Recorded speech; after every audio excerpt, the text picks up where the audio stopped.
Welcome back to Rim Racket.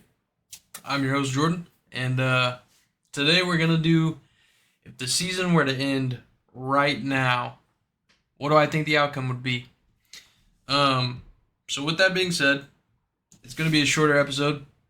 I'm on a hot streak with these shorter episodes, but let me pull up uh what's it called? Let me pull up Real GM so I can give you a rundown of everything that's happened in the league since the last episode. Um, it's at that weird part in the NBA season where it's like it's not really much to talk about, in my personal opinion, and I don't want to like force a video for no reason. You know what I'm saying? So, let's see. First thing in the news since last episode. Drew Holiday is experiencing dead arm. So, get well soon, Drew Holiday. If you hear the dogs barking, I apologize. But our neighbor's got a new dog. So it's just like, it is what it is. That's what it is. Tom Thibodeau to talk extension this summer with the New York Knicks. Javonte Green and the Bulls agreed to a 10-day. Nemanja Bjelica announces his retirement. Have a good retirement. Thanks for helping us, Warriors legend. Victor Wembanyama to give input on Spurs offseason moves. He's already getting the keys.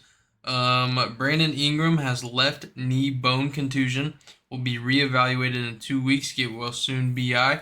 Russell Westbrook to return from fractured hand next week. Good news. And that is about it. Oh yeah, you can definitely hear the dogs barking. Again, I apologize. It is what it is. Also, this video is going up late, so I won't have a $1 bankroll. But me and some guys have been doing an experiment on March Madness.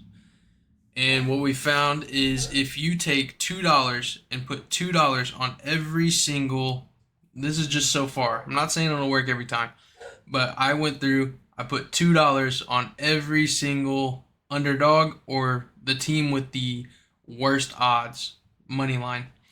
And with that, the first day I would have profited $14.38. That's profit.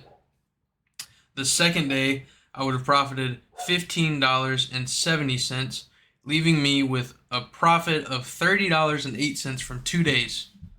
And that's all from betting $2 on unders. I mean, not unders. What the hell? $2 on the underdogs.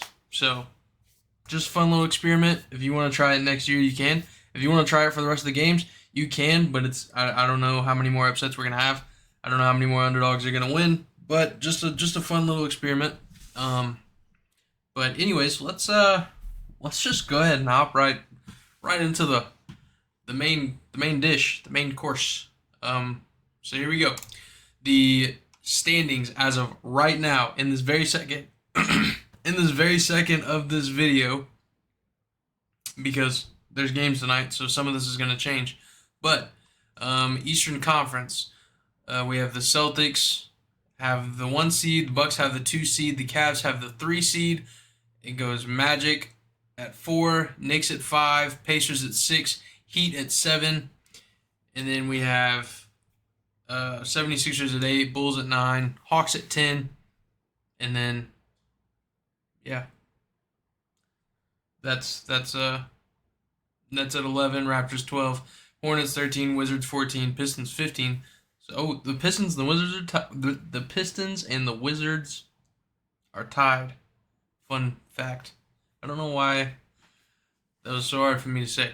But so I'm just gonna go through, or I'm just gonna pick who I think is gonna win their conference and be in the championship game. So from the Eastern Conference, I think it's the Celtics. I've thought it was the Celtics the whole time. I just think their team is stacked. They have a super team. If they don't win this time, I don't know what to tell you. If the Celtics don't win this time, bro, pack it up. You gotta go. That's it. That's all. That's all I have. I think the Celtics are gonna win the Eastern Conference. They're 56-14. The next team behind them are 45-25, which means they have a win percentage of .8 compared to .643. Their conference, they are 37-7. They're good at home. At home, they're 32-3. They're amazing at home. Away, they're 24-11. Still good. Last 10, they're 8-2, and which means they're on a win streak of 8. So they've won 8 straight. Yeah, I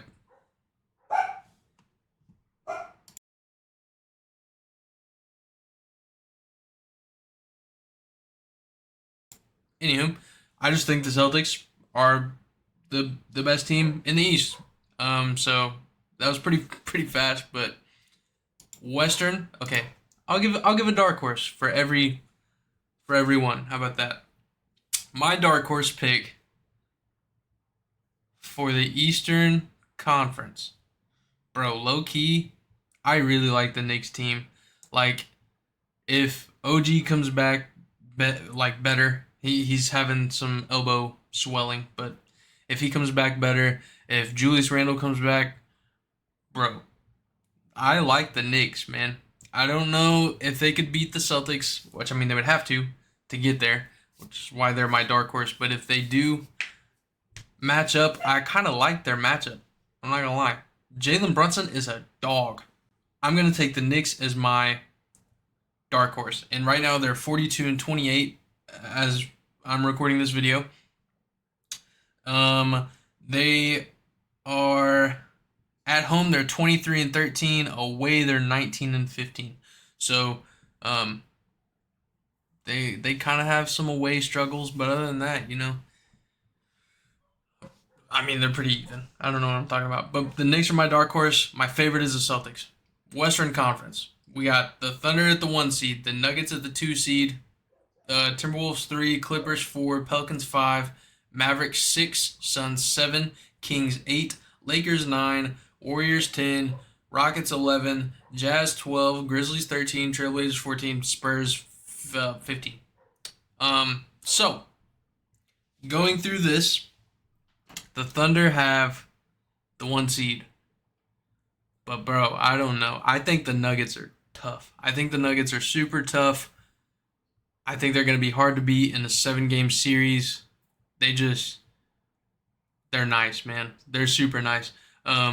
They are the Thunder is 49-20, and the Nuggets are 49-21. So the Nuggets have played one more game. But they're basically tied. I don't know, man. I think it's gonna be super tough. I also the Nuggets have been there before, and I know I made a video about OKC and was like, does being young matter in the NBA in terms of like winning playoff games?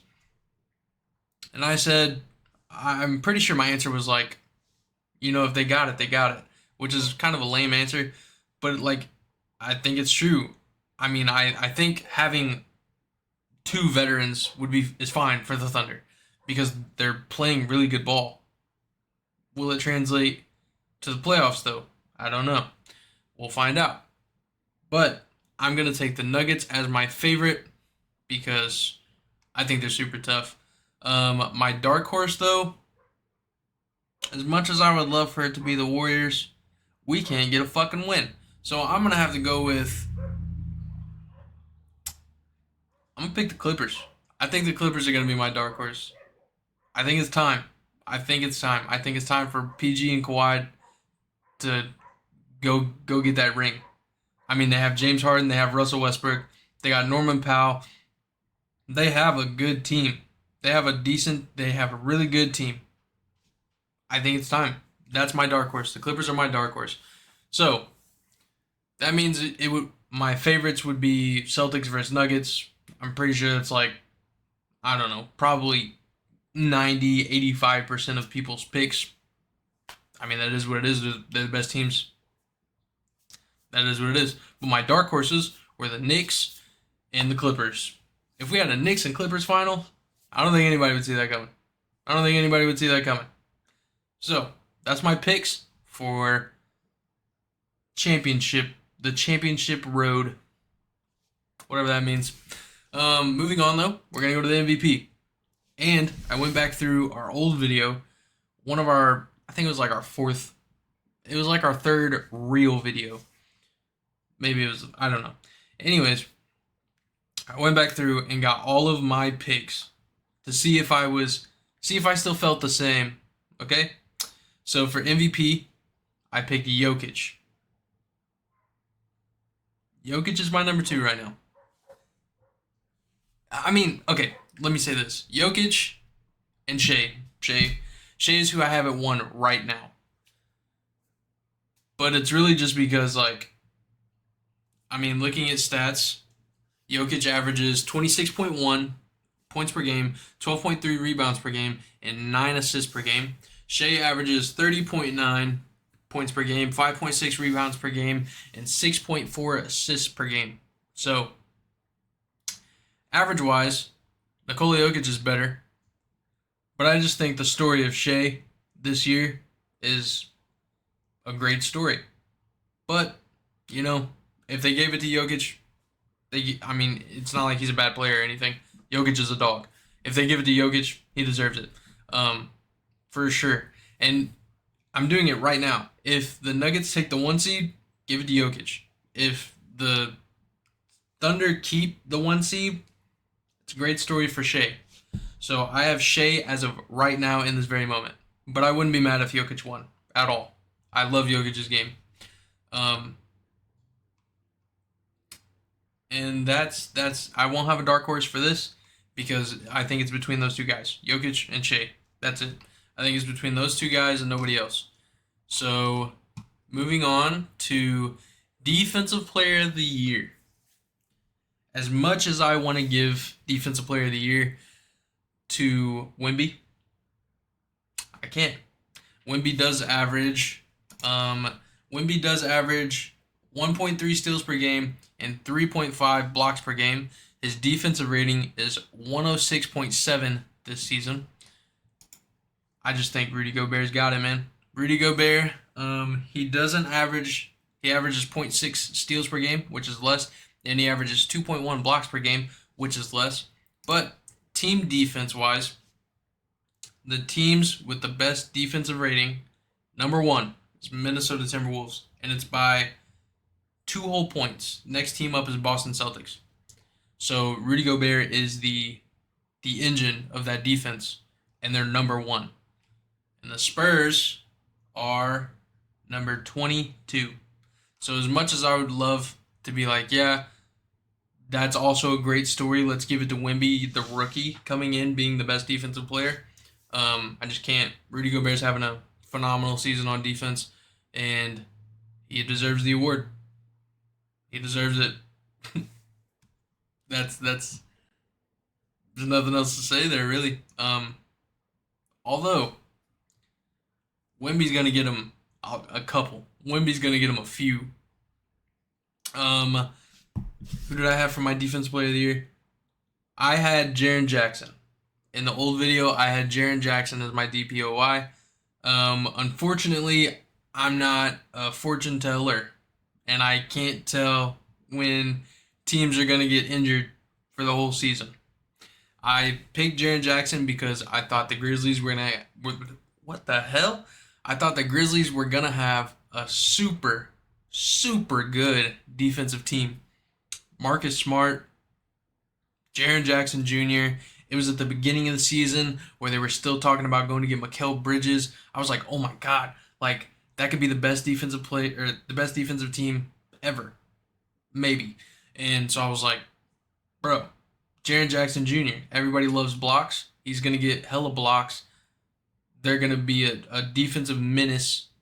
And I was like, Jaren Jackson. But again, I can't see into the future. Unfortunately, the Grizzlies season got derailed. Hopefully next season they come back and they're better than ever. Hopefully next season they do go get Mikal, because I think that would be a crazy team. But as of right now, my DPOI is Rudy Gobert. Let's go to Coach of the Year. Coach of the Year in the video, I picked Rick Carlisle, who, I mean, low key. Let me go back to the standings. The Pacers are what? The Pacers are the sixth seed. That ain't bad. It ain't bad at all. But actually, I mean, I don't know if there really is a case for Rick Carlisle. I think Mark Daigneault has run away with it. I think he's got it in the bag. For those of you who don't know, that is the Thunder coach. They're the number one seed in the West. So I think he's got that one locked. Like if I had to pick a lock, I think he's got it. I would put my money on that. He's turned that team into contenders. He's turned that team into contenders. Congratulations on your award, Mr. Coach. What's next? I will go to Rookie of the Year. I don't know why I didn't do that after Defensive Player of the Year, because my Rookie of the Year is Victor Wembanyama. Let me get his regular stats, not his defensive stats. Boom. Victor Wembanyama is averaging 20.9 points per game, 10.5 rebounds per game, 3.5 blocks per game. We just skipped over assists. He's averaging 3.5 assists per game. So he's averaging just as many blocks as he is assists. That boy's good. He's good as hell. My second candidate is probably Chet, but I just think Vic is him. Vic is a dog. I think he's got it. Let me look up Chet's stats real quick. That way I'm not cheating you guys. Chet is averaging 17.1 points per game, 8 rebounds per game, and 2.4 blocks per game. And he's averaging 2.6 assists per game. So Wemby beats him in every category except for winning ball, because Chet has a better team. Same reason why Vic's not getting DPOI, because his team's just kind of buns. Not kind of. They are. They're pretty bad. So that's my Rookie of the Year. In the video, though, my Rookie of the Year, the Rookie of the Year I chose was Scoot Henderson. I don't know what I was on, but let's just say that that's not the worst pick I've made in that video. I can't do predictions, I guess. But I mean, looking back on it, like, nobody thought Scoot was going to come out playing like he did. Like, everybody thought he was going to be tough. Everybody thought he was going to be really good because he was going to Portland where they didn't really have a direction. He was probably going to get as many touches as he wanted, and he was going to ball out. And unfortunately, he just didn't do that. My other reasoning in the video was that I loved Victor Wembanyama's game, but I just thought he had way too much pressure on him. And as much as I liked Vic's game, I didn't know how it would portray in the NBA with all that pressure on him and playing with the team that he had, who was a bunch of young guys, right? So I picked Scoot. Looking back on it, I still don't hate the pick. Like, again, I'm not a fortune teller. If I was and knew that Scoot was going to play that bad at the beginning of the season, I wouldn't have taken him. My dog is going nuts. He's going crazy. Absolute insane.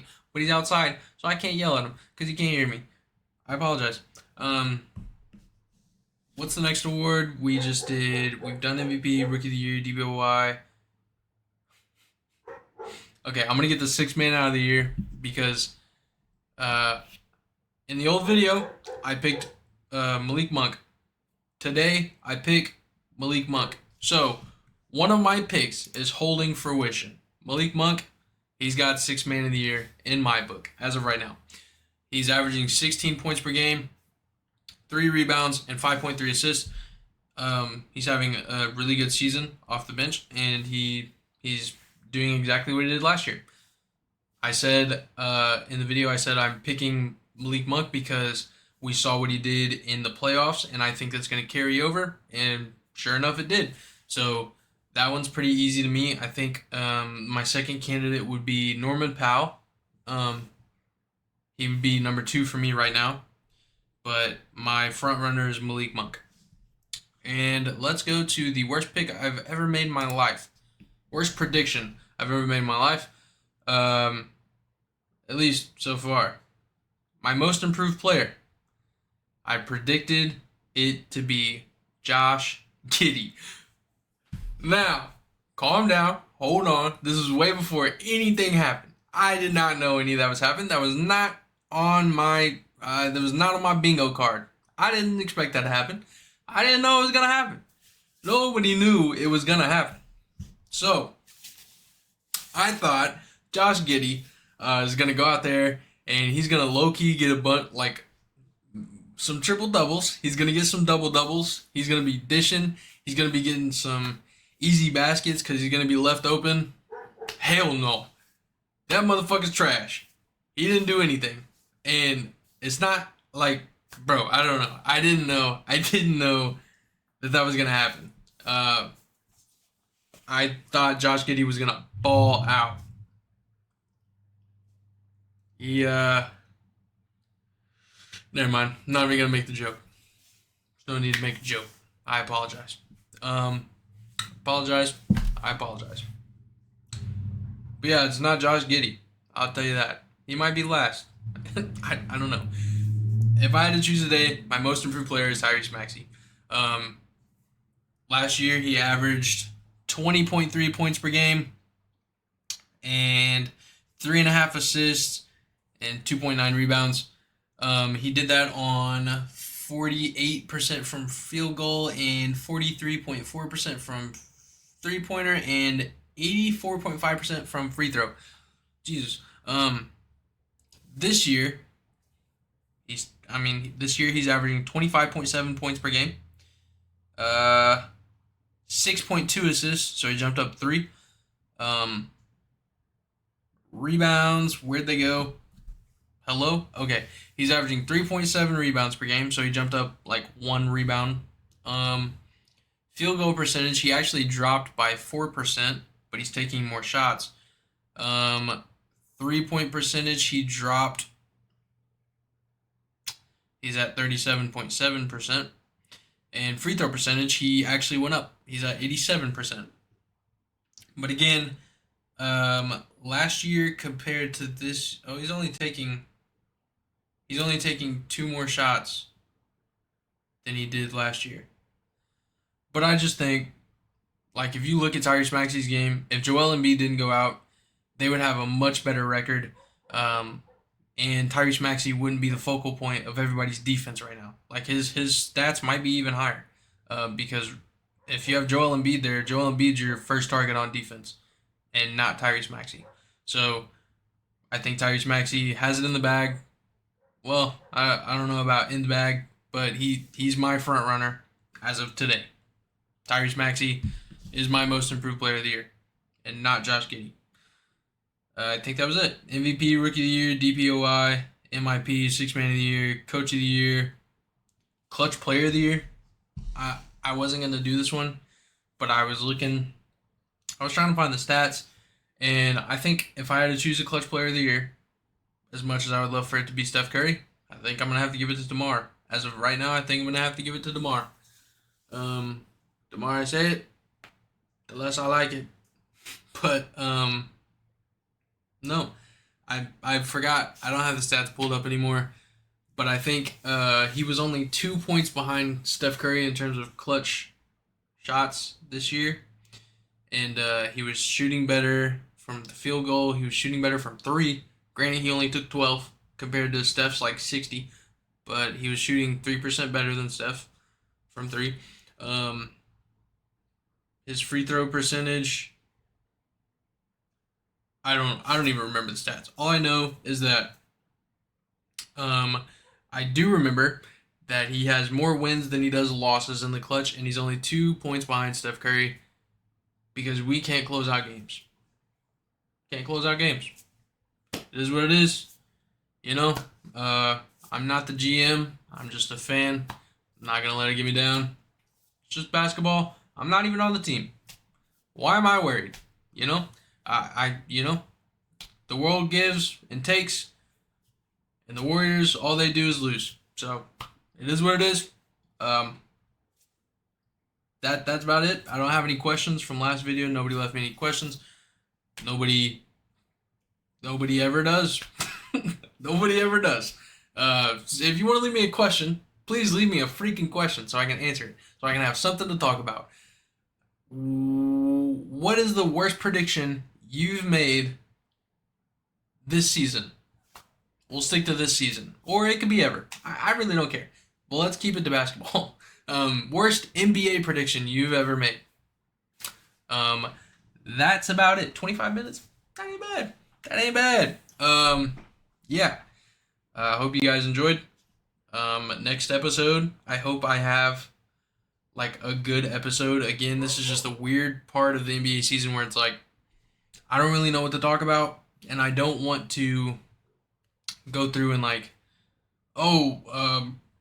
numbers on the board talked about this, or JJ Redick's podcast talked about that, or Paul George talked about this, or Stephen A. Smith and those guys are talking about this. Let me copy it.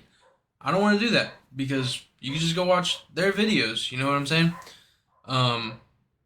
So it's just kind of hard to come up with topics as of right now because it's like, what do I talk about that they're not talking about? And they have a bigger audience. They have loyal fans and stuff. So it's like, if you want to watch it, go watch theirs. You know, you'd probably enjoy theirs more anyways. They got better mic quality. They got a better setup. I mean, my setup is fucking pimping, but you know, some people might not enjoy it. I got moving boxes from 3 years ago when I moved in. Shit, it is what it is. What is today? Saturday. Thursday. I'm gonna hold him to it. He doesn't watch the podcast, but I'm looking at him theoretically. Thursday, we are buying Outlast Trials. That's what it's called, right? We're gonna buy the damn game and we're gonna play the game on stream so I can get some content, so I can get some clips of us being scared. It'll be fun. It will be fun. Thursday. Maybe not Thursday. Because he'll get off at 11 and I gotta open the next day. Friday night. I'm gonna try my damnedest to get my friend to buy this game so we can stream the game. Other than that, I might start streaming some 2K streams with the boys. We're getting back into 2K. I'm making a Shea build, just because I think like we're gonna be playing rec mostly, pro am stuff like that. I think having a guy that can attack the mid range would be nice for our team because nobody else really can. I mean, if you guys are interested in 2K, I will stream it, but it's just like I feel like 2K is not going to get a lot of views, which shouldn't be my main focus. My main focus should be doing it because I like it. So I need to just fucking do it because I like it, not because I want views or anything like that. I mean, that's why I do this podcast. I'm still at 85 subscribers. I'm over like 50 videos. I haven't even cracked 100, and I keep doing it because I like it, not because I want it to be. I mean, I would love for it to be my job. I would love for this to be my job, but I do it because I enjoy it. I just like talking about basketball. If I can find an audience that also loves basketball, which there's plenty of people in the world that love basketball. They just gotta find one of my videos, and as soon as they find one of my videos, maybe they'll subscribe, like you'll do right now. Look at that plug. That was kind of tough. I'm improving, but yeah, I just need to do it because I want to, not because I feel obligated. Because it's like, if I don't stream, I'll never make it. Which is, I mean, that is kind of true. If I don't stream, I'm never gonna be a streamer. Same thing with like, if I never, I don't know. I don't fucking know. Anyways, I'm rambling. You probably already clicked off the video. Hope you enjoyed it. Peace out. See ya.